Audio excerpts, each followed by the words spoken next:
Sveiki, aš esu Indrė ir šiandienos tema – kas yra sielos dvyniai. Esu jau tame etape, kai drąsiai galiu dalinti savo kelionę su tais, kurie po aktyvacijos ieško informacijos apie tai. Tai sakydama drąsiai turiu omenyje, kad man jau negėda, man jau drąsu, man jau nesvarbu, kas ką pagalvos, man jau nesvarbu, kad kas nors nesupras, nes tai išties yra labai retas reiškinys. Kas suprantat, apie ką kalbu, tai labai gerai žinot, ar ne, kad iš pradžių jaučiamės labai pažeidžiami, nes tai labai jautru, intymu ir asmeniška. Transformacijos po aktyvacijos būna tikrai labai nejokingos. Kadangi paskutiniu metu vis tenka matyti, kaip žmonės apie šitą ryšį dalinasi informaciją iš teorinės pusės, visiškai nenutuokdami, kaip yra iš tikrųjų, tai paskatino mane dar greičiau pradėti kalbėti iš patyriminės pusės. Paspartinau procesus. Žinoma, juokauju, manau, kad viskas vyksta tobulu dievišku laiku. Taigi sielos dvyniai, kitaip dar vadinami ugnies dvyniais, veidrodinėmis sielomis, dvynėmis liepsnomis, yra viena siela padalinta į du kūnus. Tai nėra karminiai santykiai, tai nėra giminingos sielos, tai nėra sielos draugai. Kokie yra skirtumai, galbūt kada nors padarysiu atskirą įrašą. Šiandien paminėsiu tik esminį. Tai soulmate'ų, karminių santykių, giminingų sielų per gyvenimą galime sutikti ne vieną, kartais ir ne 5. Sielos dvynys yra tik vienas. Nes dar kartą pasikartosiu, tai yra vienos sielos reinkarnacija 2 kūnuose. Šita dvynių meilė tai meilė, kuri skirta tam, kad nukreiptų į gilų, pabrėžiu, savęs pažinimo kelią, ko rezultatas yra išėjimas į sielos misiją. Misija dažnai būna pasaulinio masto, gali būti dvasinis mokymas, gali būti gydymas, žodžiu, teigiamas poveikis žmonijai. Kol kas labai apie tai išsiplėsti negaliu, nes kaip esu pastebėjusi, čia yra nemažai niuansų, o kalbėti norisi nebelenka, bet iš realių patirčių. Tai šita meilė nėra apie romantišką žemišką meilę, nes tai meilė, kuri netelpa į jokius žemiškus rėmus, kuri peržengia ir laiką, ir erdvę. Ypatingai noriu atkreipti dėmesį tų, kurie romantizuoja šitą ryšį ir ieško savo twin flame'o galvodami, kad gyvens fainą pūkuotą šeimininį gyvenimą. Tikslas šitos meilės yra iškelti neteisingas matricinės programas. Per kundalinį, per ego mirtį, per tamsiąją sielos naktį išvesti žmogų į pabudimą ir į besąlyginę meilę. Apie tai šį kartą aš taip pat neišsiplėsiu, šitos visus dalykus, kuriuos paminėjau, galima išskaidyti į atskiras temas ir jos visos yra tikrai labai svarbios ir labai gilios.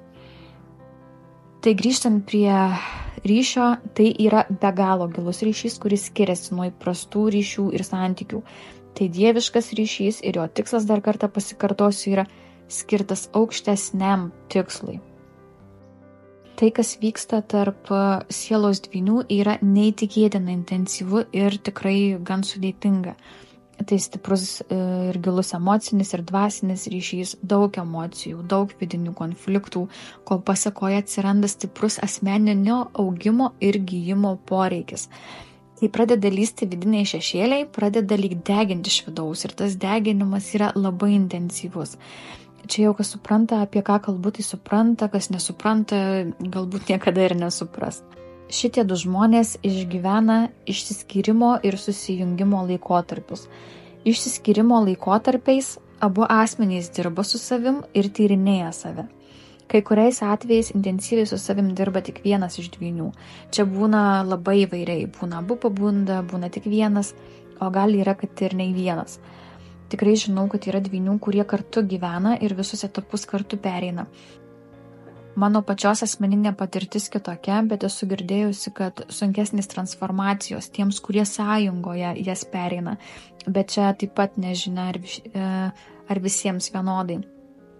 Sutikus savo dvynį, jausmas būna toks tarsi grįžimas namo. Toks labai stiprus namų jausmas. Pradžioje būna potraukis vienas kitam didesnis nei pats gyvenimas ir nenumalšinamas ilgesys, stiprus magnetizmas, gali būti jausmas, kad buvote susitikę praeituose gyvenimuose arba lyg gyvenat paskutinį kartą, paskutinį įsikūnijimą. Tokie įdomesni, kitokie jausmai nei įprastai ir net galiu pasakyti, kad nepalyginami su ankstesniais prieš tai patirtais. Apie atpažinimo ženklus gal kada padarysiu taip pat įrašą, nes jų iš tikrųjų yra nemažai. Šitie santykiai yra turbulencija. Jie yra intensyvūs, aistringi, audringi, todėl kad šitie du žmonės atspindi vienas kito stipresias ir silpnasias pusės. Vienas kitam tarnauja kaip veidrodis, todėl šitos sielos dar vadinamos veidrodinėmis sielomis. Po aktyvacijos prasideda augimas, iškeliamos užgniaužtos traumos, netarnaujančios pasąmonės programos, išlenda visi šešėliai. Viskas, kas buvo pasislėpę arba praignoruota. Tai šita visa transformacija yra tam, kad visi tie išlindę šešėliai būtų išgydyti. Tada išdegintas ego, išvalyta giminės karma, praeitos reinkarnacijos, tai yra praeiti gyvenimai, vyriškos ir moteriškos energijų suharmonizavimas savyje. Nes turbūt logiška, ar ne, kad jei veidrodinė siela, tai dvynys atspindi tavo sužeistas sielos dalis, kurias reikia išgydyti. Ir visas darbas vyksta su savimi ir per save. Tai labai noriu akcentuoti ir pabrėžti, kad darbas vyksta su savimi ir per save.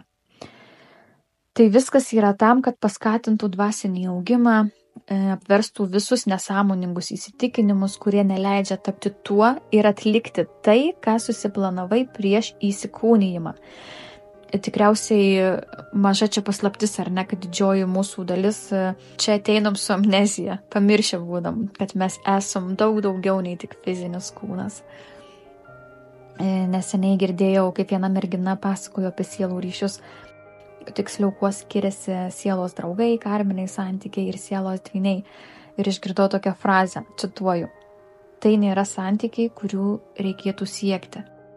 Tai kalbant apie ugnies dvynius, siek kiek nori ir kaip nori, nieko tu nepasieksi, nes šis fenomenas yra itin retas ir niekas jo nesupras kaip tik patys sielos dvyniai po aktyvacijos. Šiaip susigalvojus nesutiksi sielos dvynio. Va čia iš perskaitytų ar išgirstų kažkokių teorinių žinių gyvena žmonės iliuzijoje ir romantizuoja tai, ko visiškai nesupranta ir kas tikrovėje yra absoliučiai kitaip.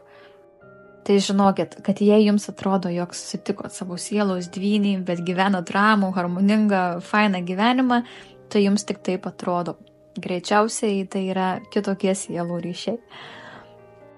Iš manęs šiandien tiek ir iki kitų kartų.